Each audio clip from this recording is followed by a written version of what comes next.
The US stock market futures, the Nasdaq 100 E-mini, tumbled by negative 0.6% in today's Asia session, erasing ex-post last Friday Thanksgiving gains. The US dollar continues to lose its strength due to increased dovish bet of this up-and-coming FOMC meeting.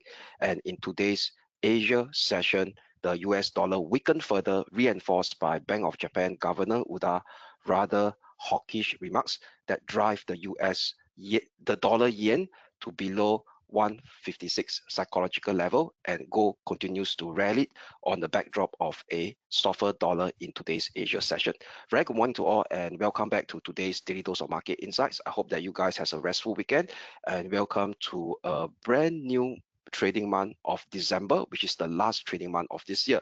So today will be Monday, the 1st of December 2025. So as usual, before we jump straight into today's gist of the daily dose, which will consist of the full suite of the intraday technical outlook on all the broad-based cross-asset classes that we cover on a daily basis, on the frequent basis, pardon me, let's have a quick look at the disclaimer first. Leverage trading carries a high degree of risk and may not be suitable for everyone. Losses can exceed deposits. This presentation is for general information purposes and is not investment advice. Past information is not representative of future results. All right. Oops, sorry about that. Just give me a minute over here. All right, so let me, sorry about that. So let me do a proper, 1 second.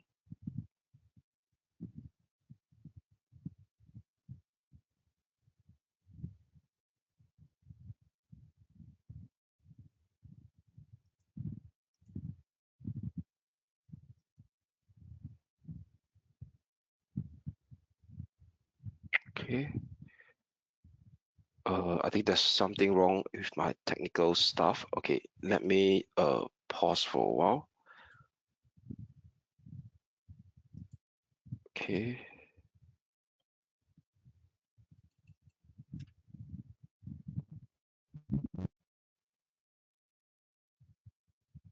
Right, let me reopen the slides here.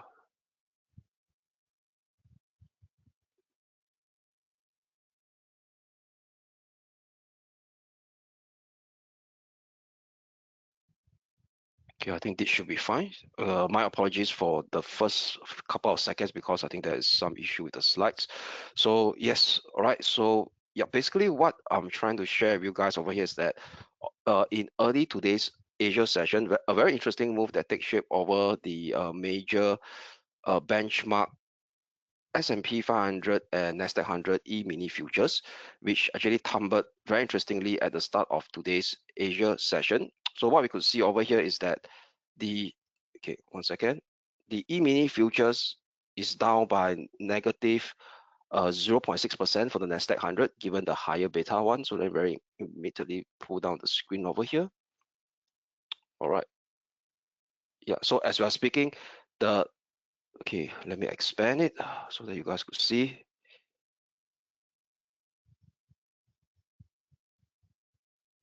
Okay, give me a minute. I think the internet is a bit slow. Hopefully it's up. Yeah. Okay, the E-mini futures, come on. Where are you?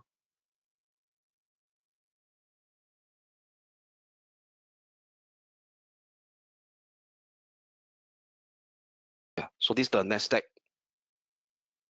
Okay, 100 E-mini futures. At the start of today's Asia session, immediately plummeted by negative 0.6%. And today, as we are speaking now, based on 11:09 a.m. Singapore time, is down by negative 0.8%. And the S&P 500 E-mini futures also down by a similar lesser magnitude, down by negative 0.58% or negative 0.6%. So the interesting thing over here is that at this point in time, there is no fundamental catalyst that is causing this sell-off in a coherent fundamental way. So why do I say in a coherent fundamental way? Number one, over the Friday, okay, so take a look at it. Over the weekend, there is this negative news flow from China. Okay, why this new negative news flow from China is the China manufacturing drops for the 8th consecutive month. All right, so that is the longest streak in record. All right, as the official MBS manufacturing PMI dropped to 49.2 in November 2025, but above the October 6-month low of 49%, 49.0. But that actually, but the most important thing is that the services actually decline after expanding for a couple of months. So what do I mean by this? So if you look at this over here, the non-manufacturing PMI for China, as compiled by the Statistical Board of China, the official one, actually contracted from the previous month of 50.1. And if you look at the non-manufacturing PMI compiled by the China's official stat board, all right, it went down to 49.5, and it's the first time it hit a contractionary, we call it a figure, since December 2022. So it means that the services activity in China previously at the start of this year is doing a modest expansionary phase. So you know that PMI data, as long as anything is above 50, is expanding, anything that's below 50 is contracting. So the services activity in China, as compiled by the Statistical Board of China, the official data, has contracted for the first time since December 2022. All right, December 2022. So that is a very significant, we call it occurrence, that the services sector has starts to deteriorate. So if I were to use this news to explain that sell-off in the Nasdaq 100 E-mini futures is not that coherent. Why? Because this particular news flow causes the China-related stock market to react very positively. So the Hang Seng Index is up by 0.8% instead of falling down. And the Hang Seng Tech Index is up 0.9%, and as well as the HSCEI, which is the China stocks that are listed on the Hong Kong Stock Exchange, which is the benchmark of it, the HSCEI is up by 0.6%. So that doesn't actually move in line with the sell-off that we are being seen on the Nasdaq 100 E-mini futures that is down by negative 0.81%. And so bear in mind that over here is that last week rally on the Nasdaq 100 and the S&P 500, as well as the Dow Jones Industrial Average. So on Friday, the cash market actually rallied very strongly before the half-day break. All right. So the S&P is up positive 0.54%, the Nasdaq up 0.78%, the Dow Jones up 0.6%, and the Russell 2000 up 0.6%, 58% as well, with 0.6%. So all last Friday half-day session gains after the Thanksgiving holiday on Thursday has been wrapped up in today's early Asia session. And what causes last Friday pop-up was the continuation of the belief by the Fed funds futures traders that the Fed will potentially cut on the 10th of December meeting, the 10th of December FOMC meeting. Okay, let me share with you guys the probability, which is at a very high rate of 84, 85%. Okay, give me a couple of seconds for it to show up.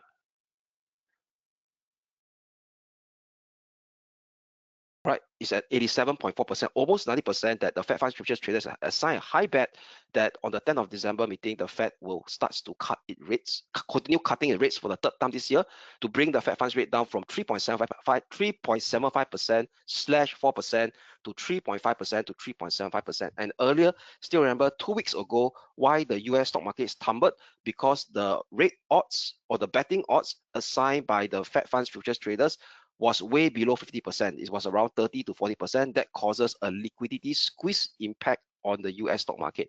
Then we've got to ask ourselves this question, that why the stock market, why the E-mini futures is selling off now, despite the fact that liquidity is still being ampered at this point in time due to the high odds of the 10th of December FOMC meeting rate cut bets as being assigned by the Fed funds futures traders, is more or less due to a very low thinning liquidity positioning in the Asia session, where potentially there could be some intraday short-term traders on last Friday stop loss that's being triggered.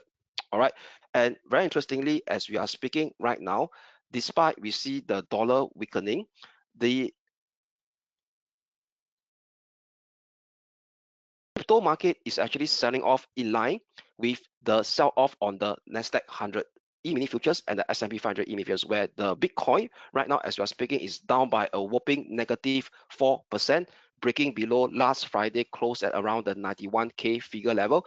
Same for Ethereum as well, which broke below the 3,000 psychological level that it managed to pop up on last Friday and Thursday, and is down by a negative whopping 5.5%. So it seems to us that there's still some kind of deleveraging or stop loss level that's been triggered on the potentially could be on the crypto market, and creating a negative cascading impact on the Nasdaq 100 E-mini futures and the S&P 500 E-mini futures short-term speculative traders position as well, that causes the negative sell-off in the major US stock indices futures prices right now in the Asia session as speaking. But however, not driven by any clear fundamental factors, because the Fed Funds futures traders are still assigning a high odds of a interest rate cut bets in the 10th of December FOMC meeting at 87.4%, and also the price reaction from that negative MBS non-manufacturing PMI data and MBS manufacturing PMI data out from China doesn't have a negative feedback loop on the highly closely related asset classes that is related to them, which is the Hong Kong stock indices, which continues to trade in a positive territory as we are speaking right now. All right, so very likely this fall in the S&P 500 E-mini futures. Okay, where is it? Let me pull out again. Over here. Okay, is due to speculative and low thinly liquidity trading environment after the Thanksgiving holiday on Thursday and Friday, which is on today's Monday early session, and potentially could be driven by stop loss level being triggered on those very short-term speculative traders futures position that managed to that held overnight from last Friday. So that's the best trigger and possible explanation that I find right now. All right, so with that, these are the key news flow that has taken shape in today's early Asia session and the drivers that's causing it. And what's interesting over here is that the FX market continue to see the dollar weakening over here. So the 5-day rolling performance as of 1st of December, it continues to tumble lower. So what we could see is that based on the 1-day rolling performance, the weakest over here is the dollar yen, which is down by negative 0.4%. So what we could see is that why the dollar is so weak against the yen is due to Bank of Japan UDA's Governor UDA's remark in a public forum pertaining to business cooperation in Japan, as you're speaking about 1 hour ago. He highlighted the rising sensitivity of Japanese inflation to FX move. That means, i.e., he's pretty much concerned going forward that if the yen continues to weaken drastically, it could give rise to Japan's inflation. That means, i.e., it could dampen consumer confidence as well. So given his rather hawkish remarks on that, that actually reinforced BOJ view that they are still remaining on a path of a gradual interest rate hike policy, not going back into an interest rate cut policy, despite the fact that the current Japanese administration are in favor of a lower interest rate over here, given the remarks by the new Japanese Prime Minister in the last 2 months or so. So that actually causes the yen to strengthen against the dollar, and the dollar continues its path of weakening ahead of this potential 10th of December interest rate cut as being assigned by a high probability chance by the Fed Funds futures traders. We will share you guys on the CME Fed Watch 2 earlier on. All right, and also over the weekend we have OPEC Plus as well. So OPEC Plus continue its stance. So this is no big surprise over here, is that OPEC Plus on the weekend, which is yesterday Sunday, plans to pause output hikes in early 2022. So that also came in line with the earlier meeting that was scheduled earlier before yesterday's meeting, where they have already announced that this ongoing 2020-25 continuation of the increase in production where they put in more oil into the market. So they decided that in the first 3 months of next year, they decided to pause with these production hikes instead. So with that, we see the oil price very quickly managed to stage a rally in today's Asia session. All right, over here after last Friday closing losing streak, it measured up by 1.8% as we are speaking right now. So coming, the West Texas crude oil is trading at around $59.60 per barrel. So later I'll touch on the short-term technical chart of WTI crude oil to decipher what is the next potential intraday movement, and as well as the key levels to look out for today's intraday session. All right, so that sum up the first segment of the daily dose. Now let me move on to the next segment of the daily dose, which is the intraday technical outlook, okay, on the various cross asset classes. So before that, let me expand my screen. All right, over here. Good. So let's start with the FX market first. All right. So the FX market, before we jump into euro dollar, very quickly, I'll take a look at the US dollar index to give me a brief overview. What is the general consensus or sentiment of the US dollar?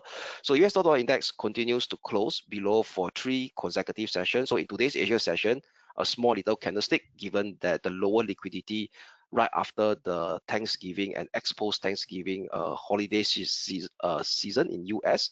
So, but what's interesting over here is that after that bearish candlestick close below the 20-day and the 200-day moving average on last Wednesday, price action continues to test and try to challenge and have a daily close above both the 20-day and the key 200-day moving average on Thursday, Friday, and as well as today Asia session, but they can't manage to have a successive daily close on last Thursday and last Friday. So in today's Asia session, if price action continues to remain lackluster, that means it doesn't have a daily close above the 200-day moving average, which is in orange color, this line over here, and the pink, the what you call that, the red line is the 20-day moving average. If it can't have a daily close above these 2 key moving averages, potentially the dollar may continue to float downwards the middle part of this complex sideways range that has taken shape since the low of 1st of July 2025, as price action got rejected on 5th of November and 20th of November and 21st of November at the upper limit of this complex sideways range configuration, key medium-term resistance, which is 100.54. Okay, straight away, let's jump to the euro dollar. So the euro dollar managed to hit our first resistance level on today's Asia session, at the start of today's Asia session, 116.15, before trading down lower. So right now, given that the price action has a clear bullish breakout above our first resistance level that we highlighted on Friday, that we have a bullish bias, and also confluence with this key 50-day moving average, we will still have that bullish bias on the euro dollar for today, but I would not want to tighten my pivotal support higher. So my pivotal support still remains the same at 115.50/1.1540, which is so confluence with the 20-day moving average, unless price action has an hourly bullish breakout and an hourly close above 116.15, that is 1.1615, then I will tighten my pivotal support to 1.1575 over here. All right, so for now, level still remains the same. Above 116.15, potentially seek out next intermediate resistance zone to highlight will be 116.50, 116.60, which is the minor swing high area of 14th of November over here, and 13th of November. A breakout above 116.60 will see a further push out to test the medium terms, the minor swing high area of 17th of October at 117.20, and also a key Fibo extension level of this potential mini double bottom that is forming from the low of 5th of November and 21st of November, highlighted in the green boxes. All right, so let me share with you the Fibo extension, which is very close to the 1.236 Fibo extension.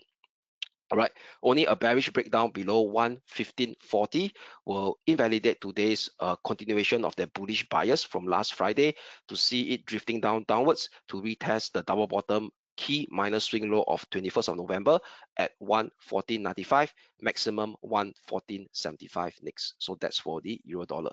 Onward next will be the sterling dollar. So sterling dollar also hit the first resistance level on Friday, and in today's Asia session it just get congested, but managed to help above our first intermediate support zone at the 132.15, 131.95. So given that price action hasn't have a clear bullish hourly breakout or hourly close above the 132.50 on last Friday, I will still have that bullish bias, but the pivotal support I will not be able to tighten it to 131.95, so I remains the same at 131.40, which confluence with the 20-day moving average, pardon me. So still maintain that bullish bias using 131.40 as my short-term pivotal support level. Only a breakout above 132.50 and an hourly close above 132.50, I will tighten my pivotal support level to 131.95. Next resistance level to watch will be at the 133 figure level, which confluence with the 200-day and the 50-day moving average very closely. A breakout above 133 figure level will potentially take us up towards the next resistance level at 133.70, which is the minor swing high area of 23rd of October, 24th of October, and 28th of October, and as well confluencing with the 1.618 Fibo extension taken from the double bottom low, the first double bottom low of 5th of November, project it towards the second double bottom low of 20th of November, all confluencing at 1.3370. Only a bearish breakdown below 131.40 will invalidate today's continuation of that bullish bias to see it drifting downwards towards the double bottom swing low area at 130.85, maximum 130.40, which is the second double bottom minus swing low of 20th of November and 21st of November. So that's for the sterling dollar. Onward next will be the Australia dollar, the Aussie dollar over here. Okay, so the Aussie dollar also hit our resistance level at 65.55 that we have on last Friday, but it can't have a bullish breakout above this level. So it's some like a zone over here. All right. Okay, 65.60.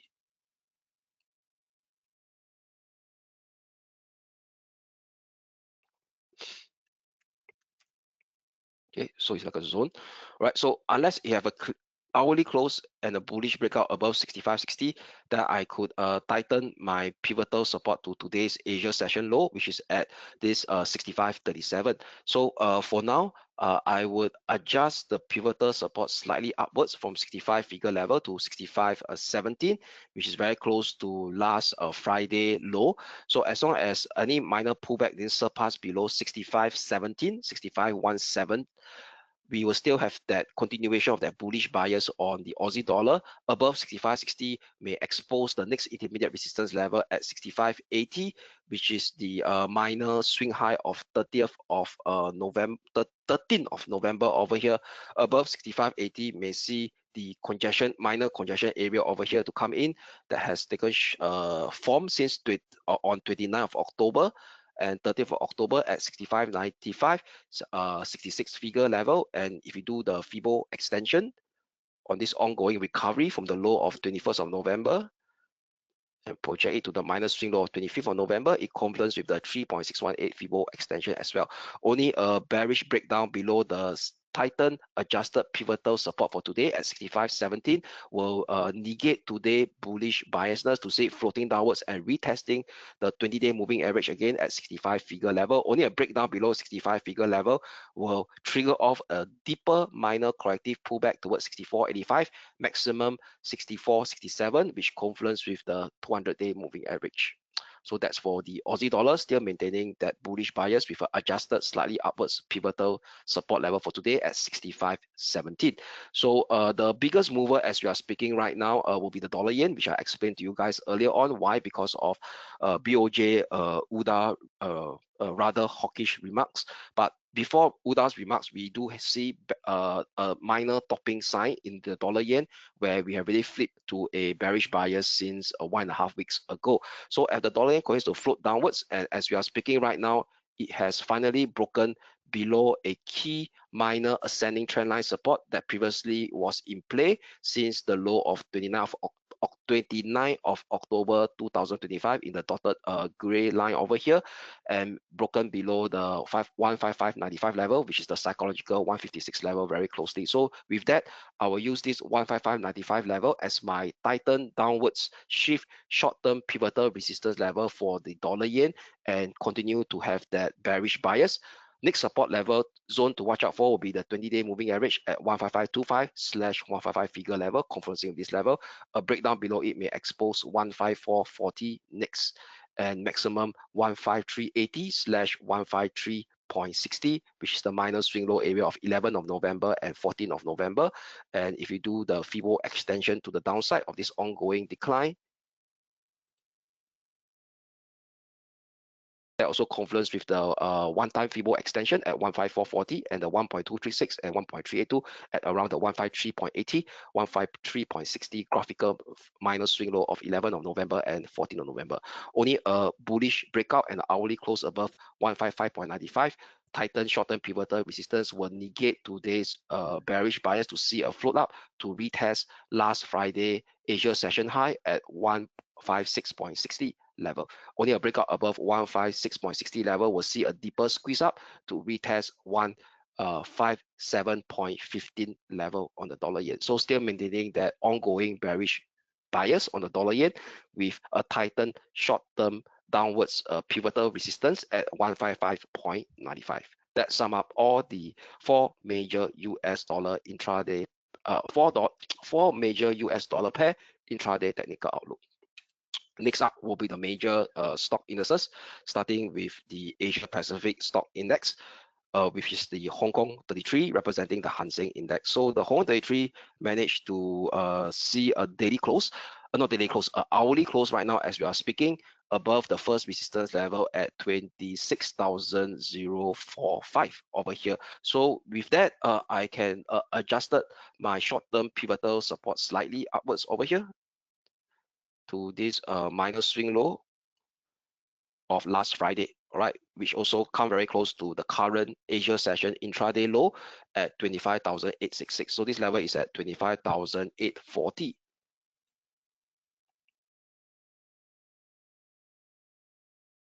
Okay, adjust it to 25,840.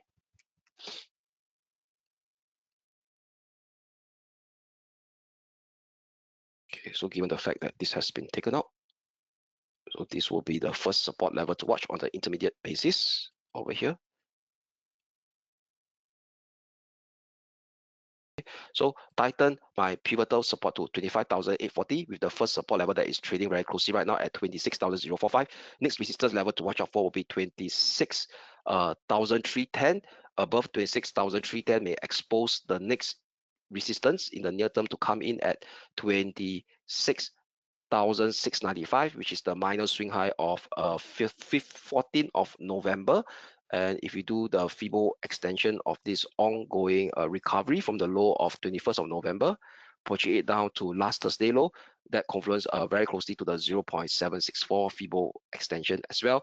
And if you do the FIBO retracement of that previous slide of 13th of November all the way down to the current critical 21st of November minor swing low, that also confluence with the 0.764 FIBO retracement, all confluencing at the 26,695 level. Very interesting level to inflection level to look out for. So still maintaining that bullish bias on the Hong Kong 33 that's representing the Hang Seng Index with a Titan short-term pivotal support now at 25,840, given the bullish price breakout of the prior first resistance level at 26,045. So however, if you see a bearish breakdown below 25,840 and an hourly close below it, that would invalidate today's bullish biasness to see a choppy downward drift towards 25,410, maximum the critical minor swing low area of 21st of November at 25,150. All right, next up will be the Japan 225. So the Japan 225 slight downwards over here.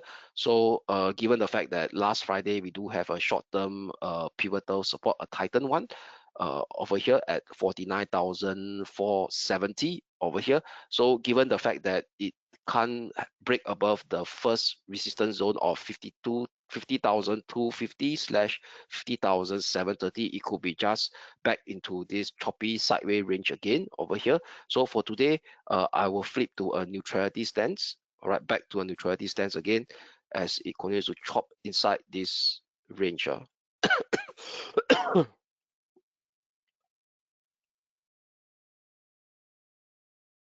Let me tighten it.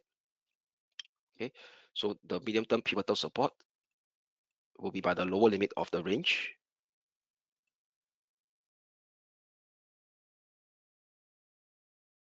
Right, so this level has been taken out.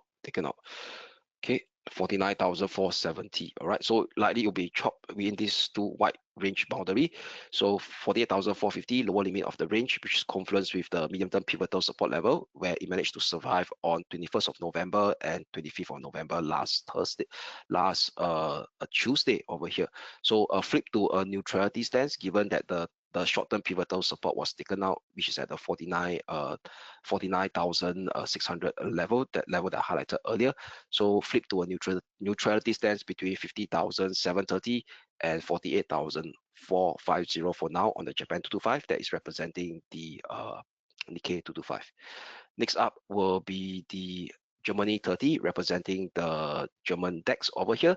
So right now it's testing our first support level, which is highlighted on Friday at 23,740, still holding above that pivotal support that we have on last Friday at 23,630. So still no change. Prices still remains the same at 23,630. That will be my Titan short-term pivotal support level to look out for. So still maintaining that bullish bias. First resistance level to watch will be the 50-day moving average that is confluencing at 23,960. Only a bullish breakout above 23,960 will see a further potential push up to test the minor swing high area of 14th of November at 24,140, and also conversing with a key Fibo extension level as well, taken from the recovery low of 21st of November, project it to the minus swing low of 25th of November. That confluence quite closely with the 2 times Fibo extension level. Only a bearish breakdown below 23,630 will negate today's bullish bias to see a retest at the key 200-day moving average at 23,480. Only a breakdown below 23,480 will see a deeper pullback towards 23,370, maximum 23,150 level. Right, so that's for the Germany 30. Next up will be the major US stock indices, starting with the US Wall Street 30. So US Wall Street 30 hit our first resistance level that we highlighted on Friday, which is 47,750. And it did that sell off in today's Asia session, in line with that sell off in the Nasdaq 100 E-mini futures and the S&P 500 E-mini futures, as I highlighted in today's Asia session, due to a lower liquidity level intraday positioning situation. So still no change, given that it can't break above 47,750. I would not want to tighten my pivotal support from the 20-day moving average that we have, and also the lower limit of this ongoing minor ascending channel that I drew from the low of the previous Friday of 21st of November.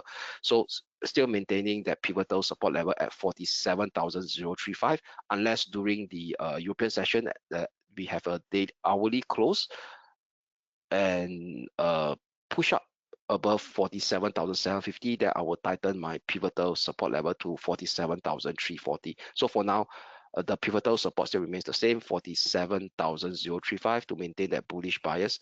Above 47,750 may expose 48,450 next. Right, only a bearish breakdown below 47,035 will invalidate today's bullish biasness to see a deeper pullback towards 46,810, 46,575. So that's for the US Wall Street 30, representing the Dow Jones Industrial Average. Next up will be the S&P 500. So the S&P 500 firstly managed to clear the previous Thursday high, and in today's Asia session we start to see a sell-off coming in. So with that, the pivotal support still remains the same at 6,780, 6,760 that we have on last Friday.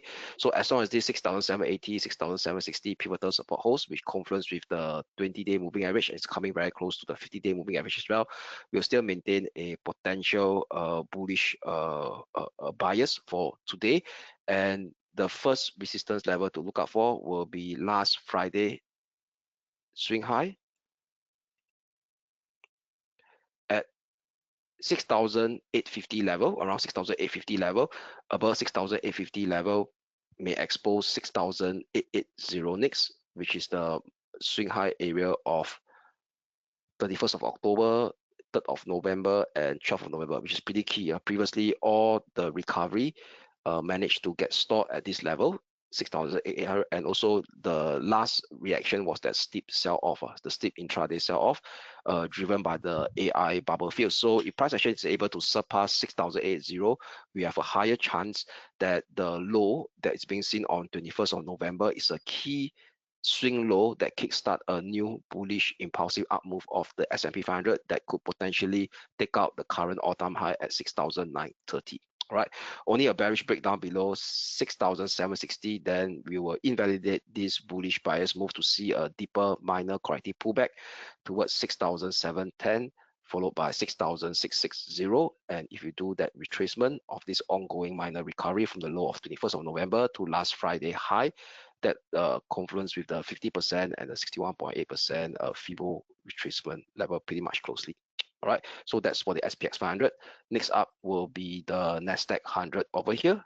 So the NASDAQ 100 hit the resistance level 25,455 exactly and did that pullback as we are speaking right now. All right, so with that, no change on the NASDAQ 100. The pivotal support remains the same at 25,080, which confluence with the 220-day moving average and the intersection of the, so it's the intersection between the 20-day and the 50-day moving average now, which is very key, and as well as the pullback line of that former descending trend line resistance from the current all-time high of 30th of October, now confluencing at a minor pullback support level at 25,080 as well. So this level of support is very, very key given the key elements that is confluencing at this similar level. So as long as 25,080 short-term pivotal support holds on the NASDAQ 100, we will still maintain that bullish bias for a potential U-turn to retest 25,455 above 25,455 exposes the critical resistance of 25,760. So 25,760, why is it important? Because this is the resistance level where previous bulls got capped on the 6th of November and also on the 12th of November that induced that steep intraday sell-off due to the reinforced by the AI bubble fields. A clearance above 25,760 will potentially unleash a high probability start of a bullish impulsive up move sequence where we have a key minus swing low of 21st of November and potentially a breakout above 25,760 will increase the odds of a fresh new all-time higher high that may surpass above the high of the 30th of October going forward. Only a bearish breakdown below 25,080 will negate this or invalidate this bullish bias view to see a deeper minor corrective pullback, exposing the next near-term support level at 24,920 and 24,540 next. So that's for the NASDAQ 100. All right, next up will be the commodities market, starting with gold XAU/USD.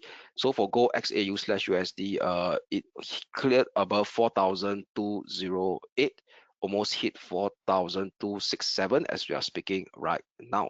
So with that, I would have a tighten short-term pivotal support level. So let's tighten it because it's almost hitting 4,276 and already cleared 4,208. Okay, 1 second, let me put it down.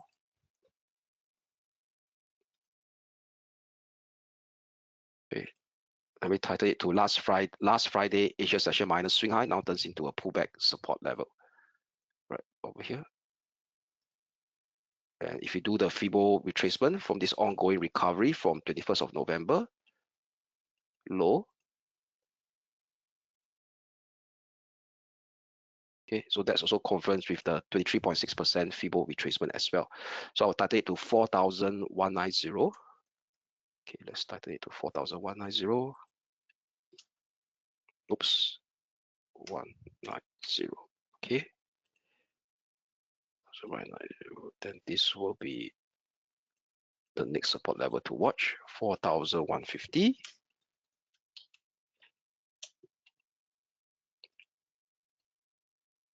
$4,105. Okay, so just to recap everything. Okay, so given that number one, price action is already hit up, coming very close to the 4,267, cleared above our first resistance at 4,208, And also the RSI, yes, it's overbought, but it didn't shape a bearish divergence over here. No bearish divergence. Exit from the overbought in today's Asia session as we are speaking. So there could be a minor pullback. So as long as this minor pullback didn't surpass below our Titan short-term pivotal support level right now at 4,190, we'll still maintain that bullish bias. Above 4,267 exposes 4,340 next, which is the one-time Fibo extension of this ongoing rebound very closely from the low of 28th of October 2025 low, and this 4,340 also confluence with this minor congestion area here of 21st of October. Only a bearish breakdown below 4,190 will negate this bullish biasness to see a deeper minor pullback, exposing again 4,150. A breakdown below it will see further potential weakness to reintegrate or retrace back towards the rising 20-day moving average at 4,105.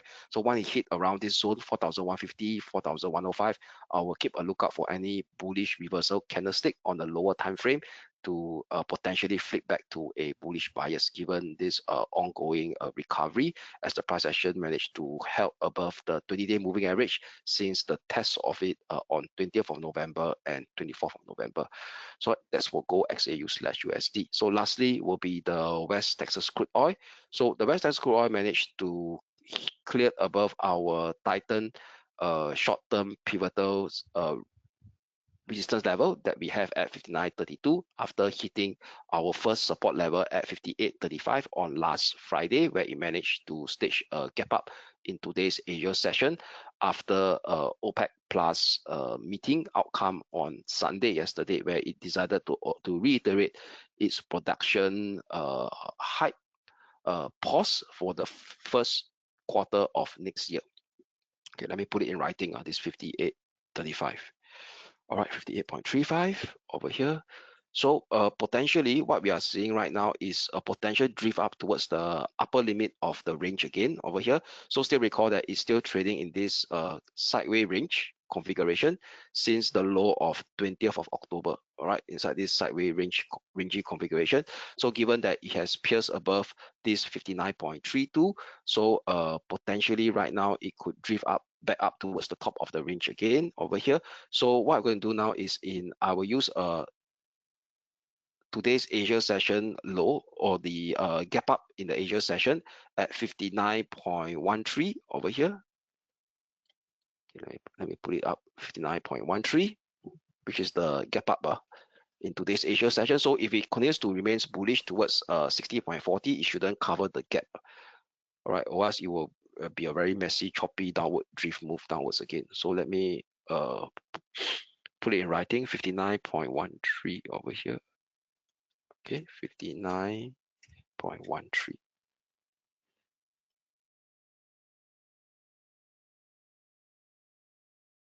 All right, 59.13. Come on. Yeah, it's open.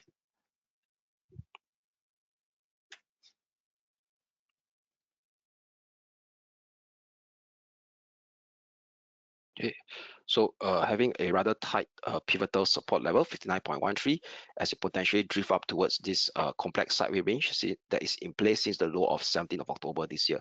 So first resistance level to watch will be 60.40, which is conferencing the 50-day moving average. A breakout above 60.40 exposes the upper limit of the range at 61.30/61.70 over here. Only a bearish breakdown below 59.13 that would reinstate the bearish biasness to drift down towards the lower limit of this complex sideways range configuration, with the first support at last Friday low at 58.35. A breakdown below it exposes the swing low area of 21st of November and 25th of November at 57.54, 57.31. All right, so that sum up the intraday technical outlook on all the broad-based cross asset classes.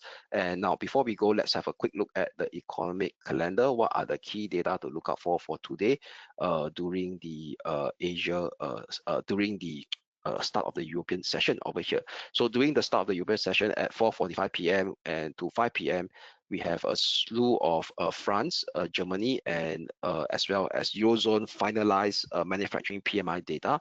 So that shouldn't be a major surprise. Usually the finalized data and the preliminary data that was released about a week ago tends to be much more in line over here.